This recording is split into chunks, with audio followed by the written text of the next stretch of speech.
بسم اللہ الرحمن الرحیم۔ السلام علیکم۔ بچے بچیاں جوان ہو گئے ہیں، غسل کے فرائض کا علم تک نہیں۔ دلہا صاحب دلہن لے آئے ہیں، پاکی ناپاکی کے مسائل سیکھنے کی زحمت تک نہیں کی۔ بیوی بچوں والا ہے، پتہ ہی نہیں کہ غسل میں کتنے فرائض ہوتے ہیں۔ عمر گزر گئی ہے، پوتے پوتیوں والا ہے، پتہ ہی نہیں کہ غسل میں کتنے فرائض ہوتے ہیں۔ یہ ساری باتیں آپ سوشل میڈیا پہ اکثر سنتے رہتے ہیں، لیکن جنہیں غسل کے فرائض کا علم نہیں ہوتا وہ شرم کی وجہ سے کسی سے پوچھتے بھی نہیں۔ حالانکہ ماں باپ کا یہ حق بنتا ہے کہ اولاد کے جوان ہونے کے بعد ان کو یہ مسائل سکھائیں۔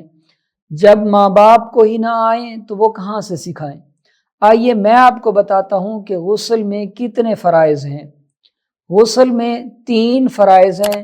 نمبر 1 غرغرہ کرنا، یعنی حلق تک پانی پہنچانا۔ نمبر 2 ناک میں پانی ڈالنا۔ نمبر 3 سر سے لے کر پاؤں تک پورے جسم پر اس طرح پانی بہانا کہ کوئی بھی جگہ خشک نہ رہے۔ یہ ہیں غسل کے 3 فرائض۔ اگلی ویڈیو غسل کے مکمل مسنون طریقے پر بناؤں گا۔ اگر آپ نے ابھی تک اپنے چینل الکریم زون کو فالو نہیں کیا تو جلدی سے فالو کریں اور اس نیک سفر کا حصہ بنیں۔